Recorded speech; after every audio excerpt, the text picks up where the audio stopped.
सोडणार नाही, बिनशर्त सोडणार नाही. पावसाच्या अगोदर गायला पाहिजे. अरे क्या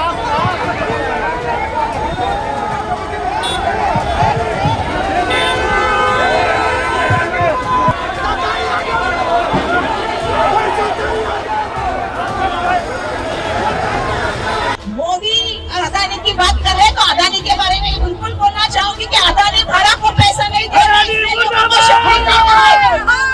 पैसा नहीं दे सकते लोगों के घर के लिए, तो धारा भी कैसे डेवलप करेंगे?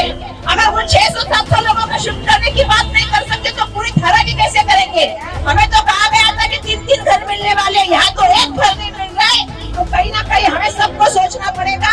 ये लड़ाई जो है, ये लड़ाई हमेशा पहले भी जारी थी, आने वाले दिनों में भी जारी होगी.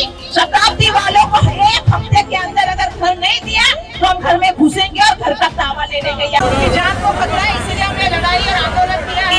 मेरा सभी से निवेदन है कि हमें सहयोग करें. हम सहयोग के साथ आए हैं. हम शांतता मानते हैं, देश के संविधान को मानते हैं, कानून व्यवस्था को मानते हैं. लेकिन अगर हमें घर नहीं दिया 8 दिन के अंदर तो यहाँ नहीं, धारावी में भी हम घर तोड़ के घुसने का काम करेंगे.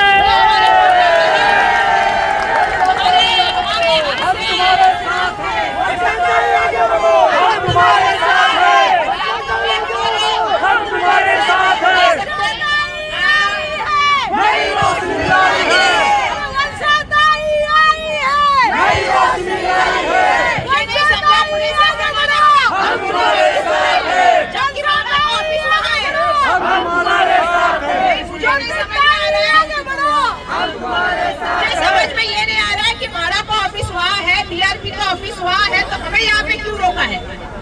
मुझे समझ में नहीं आ रहा है. पुलिस यंत्रण हमने यहाँ पे क्यों रोक के रखने का काम कर रहे हैं? चलो अंदर. हमें एक तो भाड़ा के अंदर तो छोड़ दो. तो हम उनको सवाल तो पूछे कि भाई हमारा घर कब मिलेगा? नहीं तो श्रीनिवास साहब बाहर आ जाए. उनको तो कोई फर्क नहीं पड़ रहा है. हम अपनी जान हथेली पे लेके रह रहे हैं. इसकी जिम्मेदारी कल कोई भी दुर्घटना हुई, किसी की अगर मौत हुई या किसी स्ट्रक्चर का गिर गया तो उसका जिम्मेदार हमने कल तक डीआरपी को रखा था. आगे से हम पुलिस यंत्रणा को भी इसका जिम्मेदार रखेंगे. जिस तरह से हमारी आवाज वहाँ तक पहुँचनी चाहिए, उसको पहुँचने के लिए हमें रोकने का जो काम पुलिस यंत्रणा के माध्यम से चल रहा है ये सही नहीं है.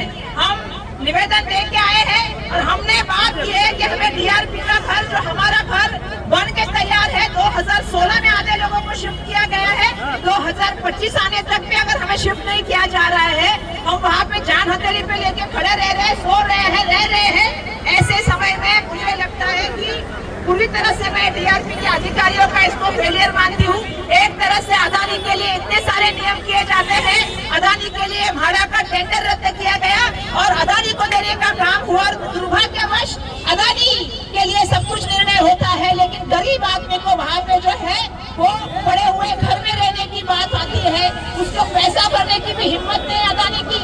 अगर एक लोगों को 50, 60, 100, 10, 300, 400 लोगों के घर के पैसे नहीं दे सकते तो पूरा धारा भी क्या कर डेवलप करेंगे? ये भी बहुत बड़ा सवाल यहाँ पे पैदा हुआ है.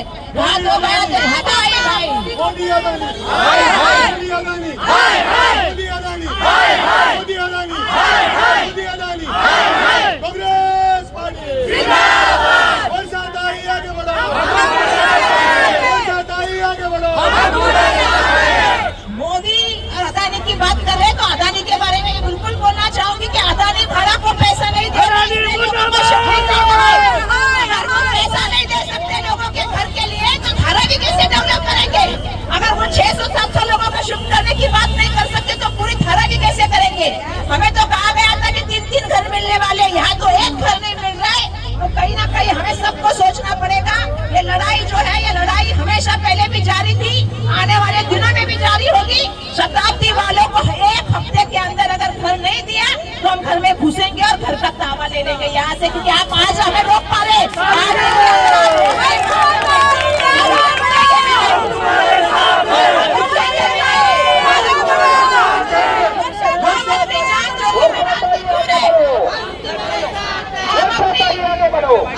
हम अपनी जान डाल के जोखिम में क्यों है?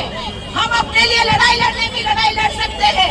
आप अदानी के लिए लड़ो, हम लोगों के साथ खड़ा होकर लड़ेंगे. मैं यहाँ से कहना चाहती हूँ, जिस तरह से ये चल रहा है, आज हमारी महिला बहनें यहाँ पे आई है, कैसी जिंदगी काटती रही है, वहाँ चोरी होता है, वहाँ घर गिर रहे हैं, वहाँ पे गलियां साफ नहीं हो पा रही, शिफ्टिंग हो रहा है, घर तैयार होके भी लोगों को बाहर नहीं भेजने का काम हो रहा है। इसका हम यहाँ से निषेध करते हैं। माड़ा DRP के अधिकारियों का हम यहाँ से जो है वो निषेध करना चाहते हैं। और अदानी अगर पैसा नहीं भर सकता है इन लोगों के लिए भाड़ा को, तो अदानी को धारावी से बाहर निकालो और धारावी बचाओ। ये मैं यहाँ से सबको कहना अदानी